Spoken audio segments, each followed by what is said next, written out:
if they stop, it's worse. Right. Because it's called a write-off, a charge-off, or whatever. I forgot what it's called. Charge-off. But basically, the company Visa says, we gave up. He's never gonna pay. You suck. We're basically gonna call it as a default. So default is second to bankruptcy. Okay.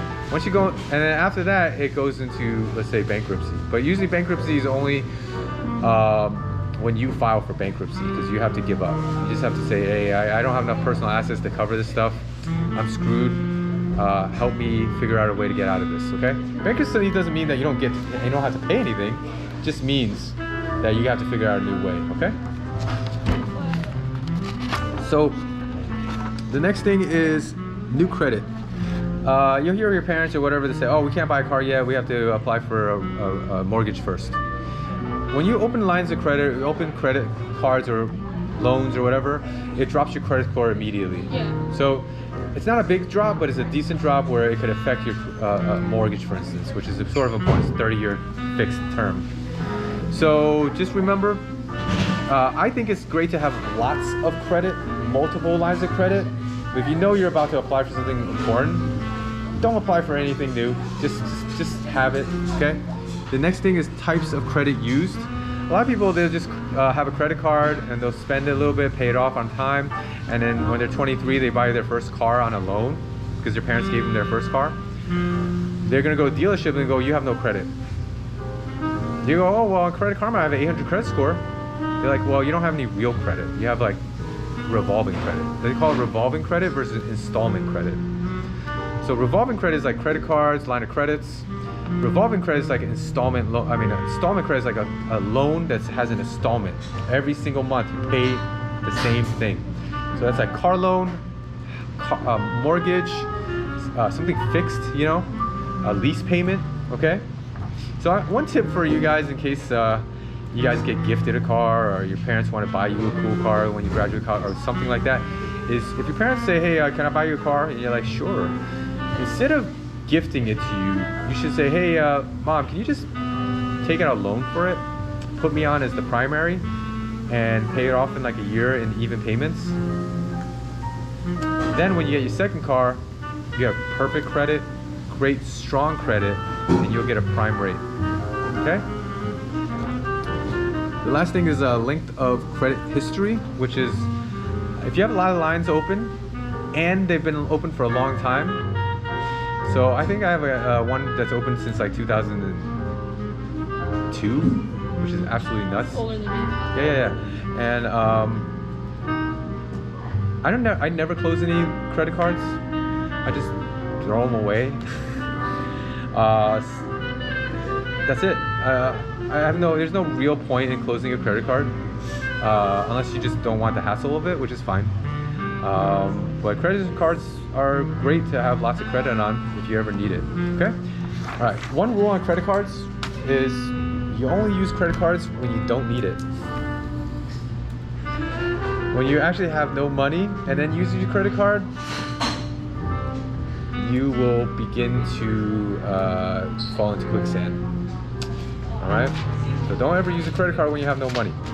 Use a credit card when you have money. It's a strange concept, but I know, trust me, in college I didn't know anything, and I basically had to call my mom and cry to them and like, yo, I'm screwed. Charged up too much beer and whatever else I bought, okay? All right, so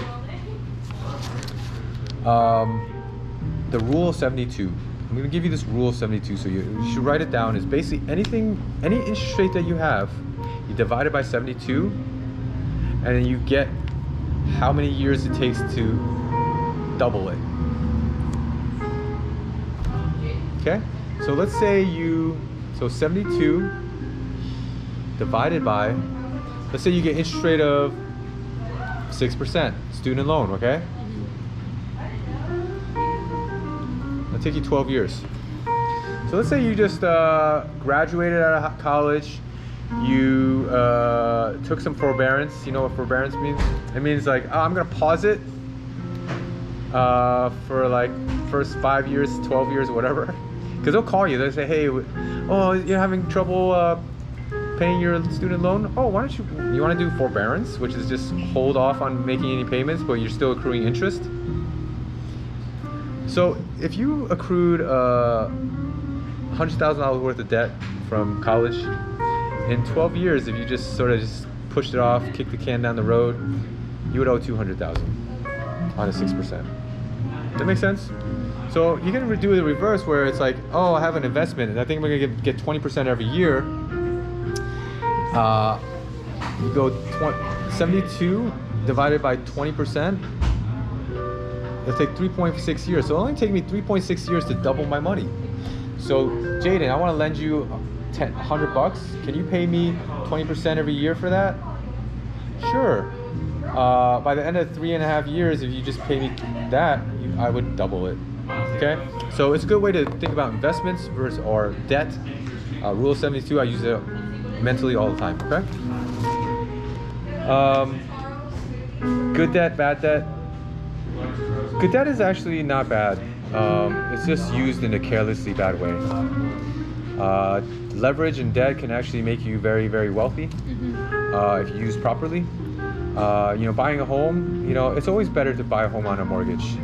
Whoever says that you should buy a home in cash, I don't really agree with that. Okay, your personal residence, okay, when you're retired, it should be paid off at that point or cash.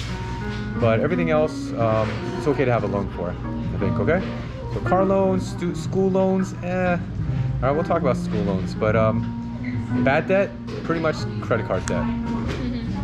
Don't pay it off every month. You know what? Like, we charge a crap load on credit cards for purchases for the stores and stuff, and I have my assistant pay it off every week.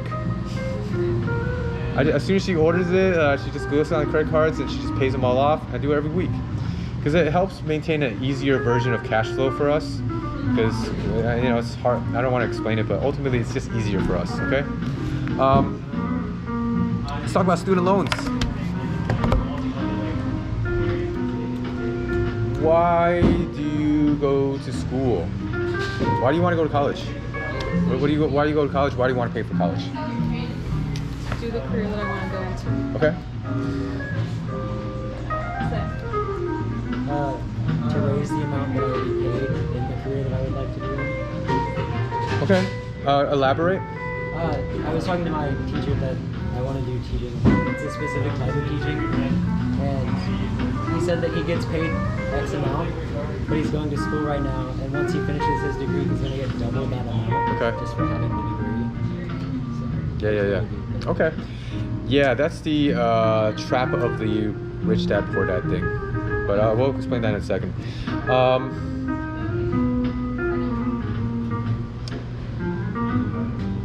Tell me about something that you will learn in school that would probably change everything. That's not money related. Just in your major. What? Yeah. Tell me like something that you couldn't that just need to go to college for. That you have to go to college for to learn. To be able to be in my position, I have to learn about the anatomy of the body and the physiology behind it. Yeah, you want to be an EMT or something, right? Yeah. Is that right? There's certain degrees that need technical degrees. So that is one of those. Being a lawyer is another, doctor is another, right? Mostly medical, yeah, because you're gonna kill people, right? All right, but most other degrees, you almost don't even need much of it, okay?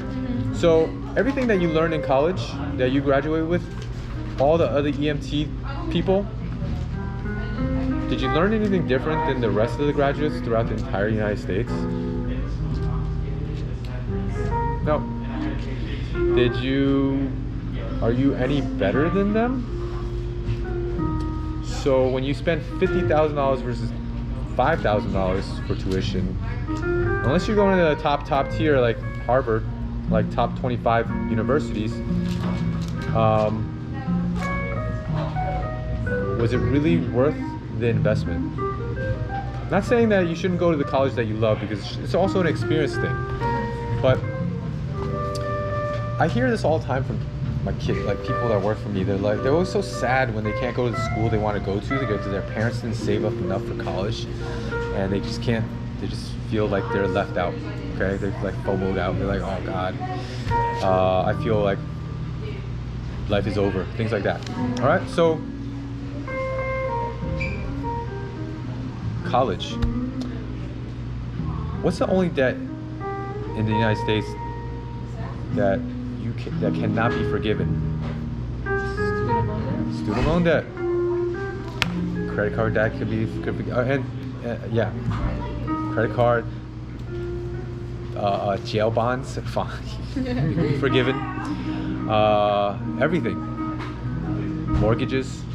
So why is it that student loan debt can't be forgiven? Because it's your personal choice to go to school. So you're blaming us as people for, like, that makes sense. Like, it almost makes you feel guilty Yeah. that that it's somehow your fault that you got yourself into this mess. Right. When you have 1.5 trillion dollars worth of student loan debt, which is even credit card debt is only 800 billion dollars. Student loan debt 1.5 trillion dollars. Okay. If you feel like it's your fault when you grow up and then that you should have studied harder or got a better major or whatever, again, you live in this glass prison that that actually keeps you in there. Is what was the first American dream? Do you remember? Provide for your family a new life. Everyone owns a house. Remember this? Everyone owns a, yes. Who do you think created the American dream? The banks. Who do you think